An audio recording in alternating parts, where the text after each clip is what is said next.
"Excuse me, you can't sit here. This table is for officers only." The voice cut through the Navy mess hall like a blade. Every fork stopped mid-air as heads turned toward the man in janitor greens sitting calmly at the officer's table with a little girl by his side. His name tag simply read Lee. A few soldiers snickered. A lieutenant leaned in, smug. "Yeah, what are you doing in this section, custodian?" But the man ignored him, gently unwrapping a sandwich for his daughter, his calm unshaken. "You good with ketchup or want mustard this time?" he asked her, as if he hadn't just been insulted in front of a dozen uniformed men. The tension crackled like static. Soldiers in crisp uniforms began surrounding him. Then came the heavy footsteps of Admiral Prescott, decorated and sharp-eyed, flanked by officers in white. Everyone stood at attention, except for Lee. He kept his focus on his daughter, slowly spreading mustard on her bread. "Why's this janitor sitting here?" one officer barked at the Admiral. "He's not allowed on officer tables. He's nobody." But the moment Prescott got a clear look at Lee's face, his lips parted in disbelief.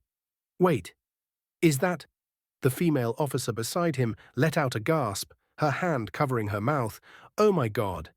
Is that Lone Eagle?" Silence fell like a curtain. The smirks disappeared. Whispers turned into stunned stares. Even the youngest cadets who didn't know the full story suddenly sensed they were in the presence of someone important. Lee stood up slowly, towering above them now, the quiet in his stance more commanding than any rank. "You forgot how to salute, Lieutenant," he said, voice low and even. "Or just never learned respect." The young officer stumbled over his words, then snapped a salute so sharp it nearly cut air. Prescott, still processing, finally found his voice. "You're supposed to be dead." Lee looked down at his daughter, then back at him. "Guess the rumors beat me home." He sat back down. "She eats first," he added. "I've kept her waiting long enough." The Admiral wanted answers, urgently, but Lee was done rushing, done being owned by urgency. He poured his daughter a juice box, acting like the chaos swirling around him wasn't even happening. 2 years earlier, Lee Lone Eagle Anders wasn't just a name. He was a myth. A classified ghost sent on missions no one could talk about. He commanded the Phantom Viper unit, a 10-man recon squad that specialized in impossible terrain and unspeakable odds. Until the mission in the Korang archipelago. Everything about it was blacked out, but the rumors leaked. Lee had gone in with 10 men. Only one made it back. They said he'd called an airstrike on his own position, that he held off insurgents for 6 hours with a busted radio, 1 mag, and his bare hands. They said he was the kind of man who died standing up. So they held a funeral, gave him medals, folded a flag for a man still breathing. Back in the mess hall, Admiral Prescott leaned in, lowering his voice. "Why disappear?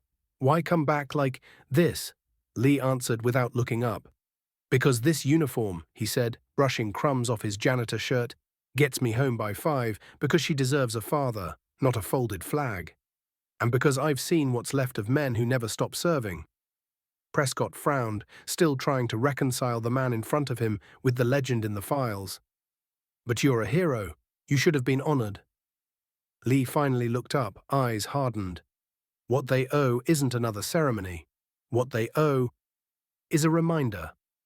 He stood again, this time addressing the whole room. Every soldier wearing ribbons started somewhere. Some scrubbed floors, some buried friends. Some bled in silence. You think rank makes you better?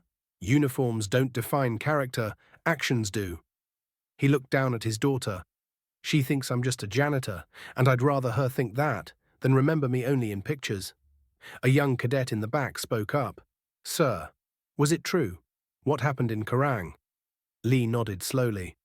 "Worse than they told you. And no, I didn't save the day. I just survived it." Another officer stepped forward, her voice shaking. "My mentor, he trained us using your mission reports, said Lone Eagle was the reason we even got into this program." Lee's face softened just slightly. "I led 10 in. I brought no one back. That's not victory, that's weight." Prescott stepped forward with reverence this time. "You're wrong. You carried their memory, and you've been leading us, even from the shadows." The entire room began to clap, one by one, then all at once. A wall of respect, Lee turned to his daughter, who had joined in, clapping with pride. "Wait," she asked, eyes wide. "Are you famous?"